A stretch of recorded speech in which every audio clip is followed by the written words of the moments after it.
gentlemen present here today. I'm Dinithi Anuththara Hennayake, and my title is The Effectiveness of the Implementation of the National Plan for a Trilingual Sri Lanka in relation to English language teaching and learning at school level. Before I start my presentation, I would like to briefly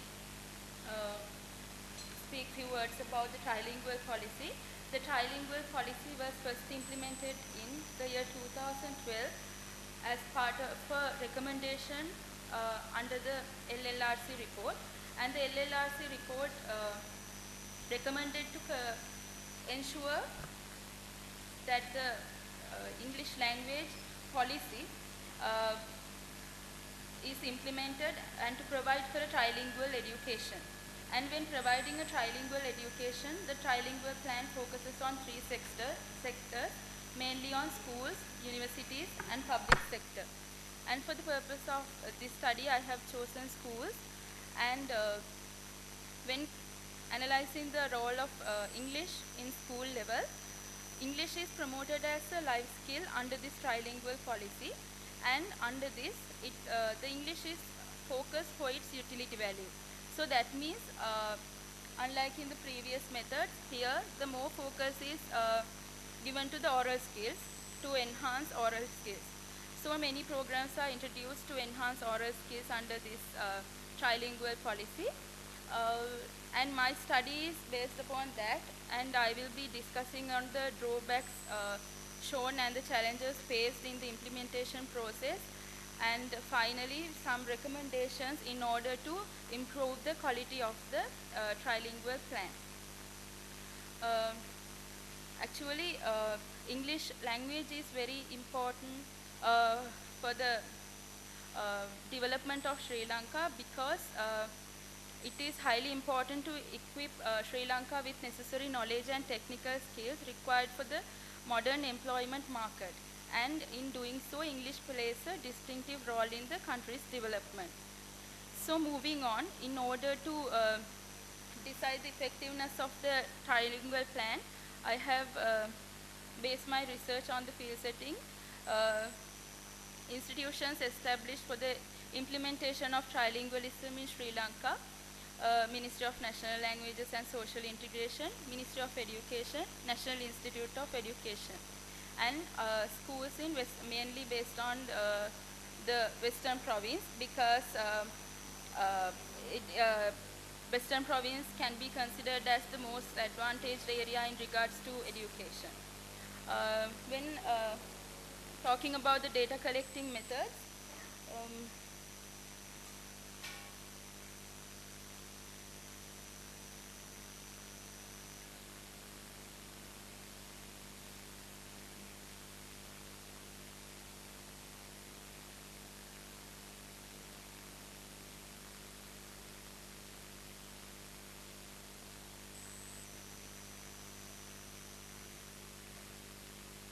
sorry for the interruption.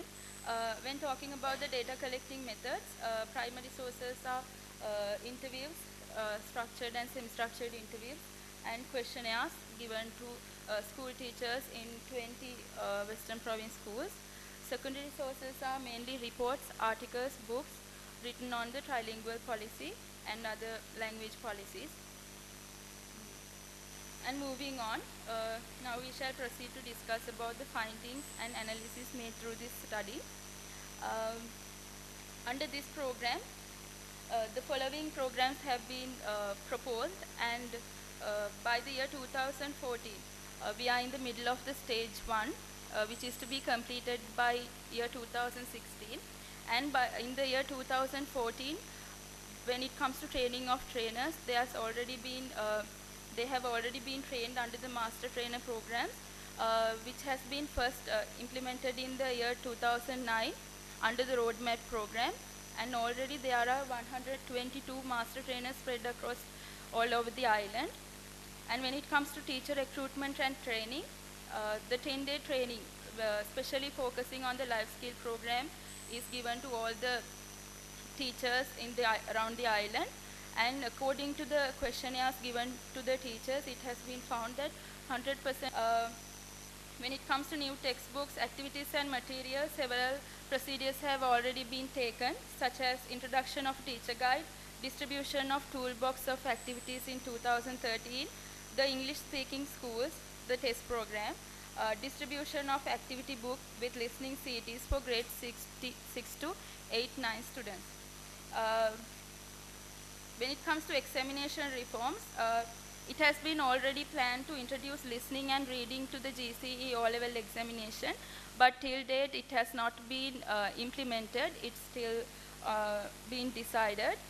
And when it comes to participatory monitoring and evaluation,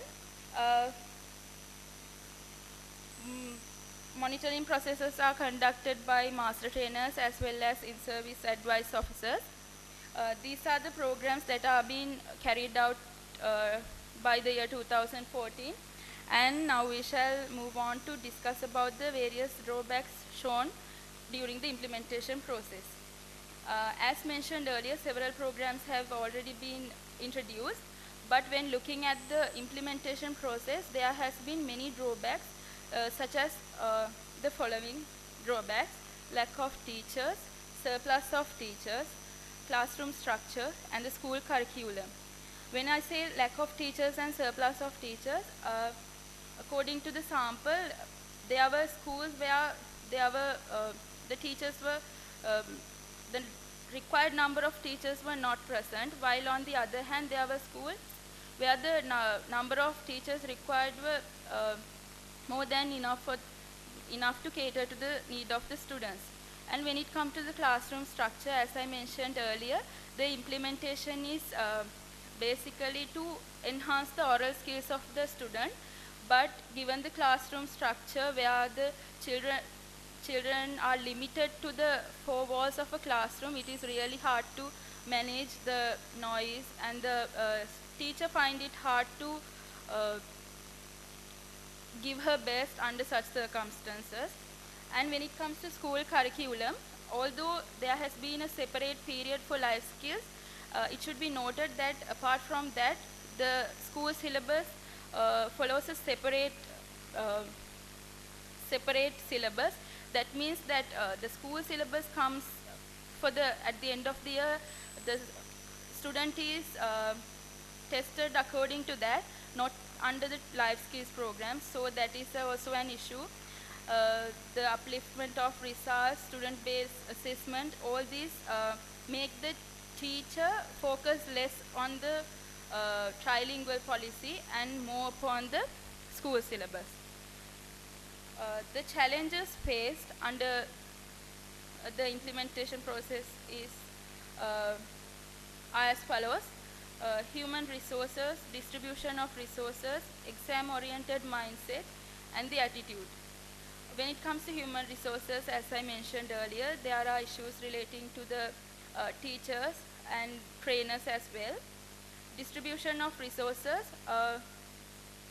according to the findings made, it revealed that when it comes to the resources are not equally distributed among the schools. While there were some schools which got like one or two activity books and tool books, they did not have all the necessary resources which would ensure the smooth implementation process. And the exam-oriented mindset is also a challenge, because as I mentioned earlier, the student is focused upon the exam, so they focus less upon the life skill program and focus much on the exam, and they give much value to the content rather than to the utility.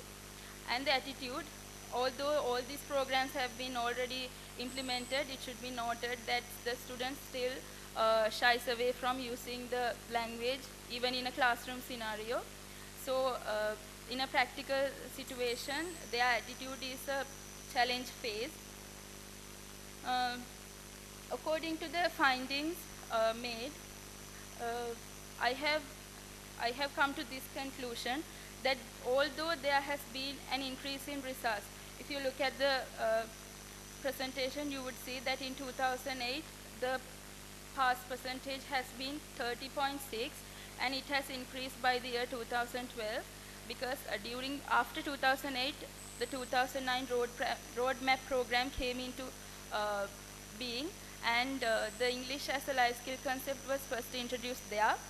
So we can see a slight growth in the results when it comes to the GCE O level, but when it comes to using the language in a practical scenario, still the students shies away, and there's really no change in the outcome after 2 years in relation to the vision of the trilingual plan. So it can be said that even though the student